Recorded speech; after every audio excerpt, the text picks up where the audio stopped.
Hey there, everybody. My name is John. I just wanted to go over the changes and upgrades I've made to my 2022 Marlin 7. I just wanted to add Marlin content to YouTube, especially surrounding the upgrades that we can do to our bike to make it better for ourselves. So this is what I've done to mine. First things first, starting with the stem. I changed the 70mm stock stem to a 60mm stem from PNW. Reasons being the 70 felt like I was a little too far forward. Granted, it is an XC bike, but I'm 5'6", large frame, a little too far forward for my liking. Tried the 45mm, was a bit too twitchy. You can do it, however, the front end does lift easier, I noticed, when pedaling uphill. So didn't really like that, so I settled for the difference and went with the 60mm option. Other than that, also got the PNW Range 3 handlebar and cut it to 30mm. I mean, that's 30mm. Whoops, 740 millimeters. I prefer that length. On top of that, there's a slight rise to it compared to the stock one. So yeah, very enjoyable handlebars. Other than that, also swapped out the stock tires. My bike came with the Bontrager XR2 comps.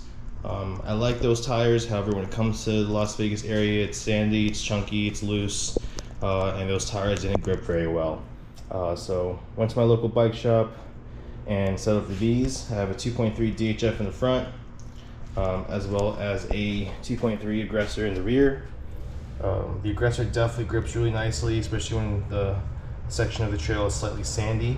And I know it's a common topic on YouTube and other videos, but as you can see here, the 2.3 Aggressor does indeed fit. There's no tire rubbing against the frame, so if anyone's looking into this attire, 2.3 definitely will work for the Aggressor. Pedals, went with the Stamp by Crank Brothers pedals with the pins. Better than the stock pedals, as everyone recommended to me when I first got my bike. But additional to that, I recommend getting shoes that work well with pedals with pins. I was recommended Freeriders, so I settled for the Trail Cross LTs because I like to hike as well. Let me see if I'm able to show that shoe real quick. That'd be this shoe right here. Yeah, works nicely. Can't complain. And it was on sale on Amazon, so nothing beats that. And then last but not least, the one that I know people are asking about, it's the PNW Cascade dropper post. As you can see here, it's externally routed. The 2022, 2021, and I believe 2020 don't have the option to internally route the post through the seat tube. So our next best option is not too bad. As you can see here, the dropper cable goes down the exterior of my seat tube. I have two zip ties here to secure it in place. Travels down and up through the down tube there. And so as it comes up through the down tube, it comes out on this side where I have it connected to the Puget. Unfortunately, I'm not very good at pronouncing it. But Puget, P-U-G-E-T, if anyone knows how to pronounce that for me, that'd be great. Lever. This came with the dropper post in the Amazon with the lever kit. Pretty neat. So really easy installation. As you can see, it only really shows out here, but then it doesn't show up until you get up to here. So really nice. The bike, very happy with it. Have to remember it's an XC bike, so it pedals really nicely up hills. When it comes to going down hills, I gotta be honest, the XC geometry feels a little sketchy at times. So I'm definitely looking into a trail bike or an enduro bike in my future, but very, very happy with this bike.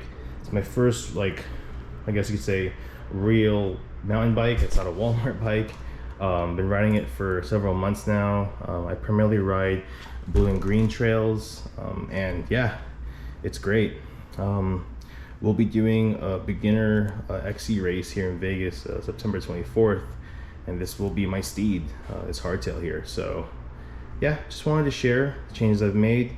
Stem, handlebar, ODI Deathgrips as well in blue.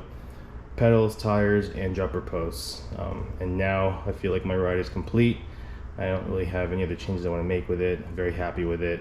When it comes to the fork, yes, I've heard that we can get better forks, but for the money I paid for the bike, I'm happy with it. I'd rather just save up for my next bike and make sure it's a bike that has a bit more travel in the fork and geometry that's a bit more oriented for downhill, which is ideally what I'd like to do. So yeah, here it is, 2022 Marlin 7. If it can stand up on its own, that'd be great. Nope, it refuses to. But yeah, here it is. Thanks for watching.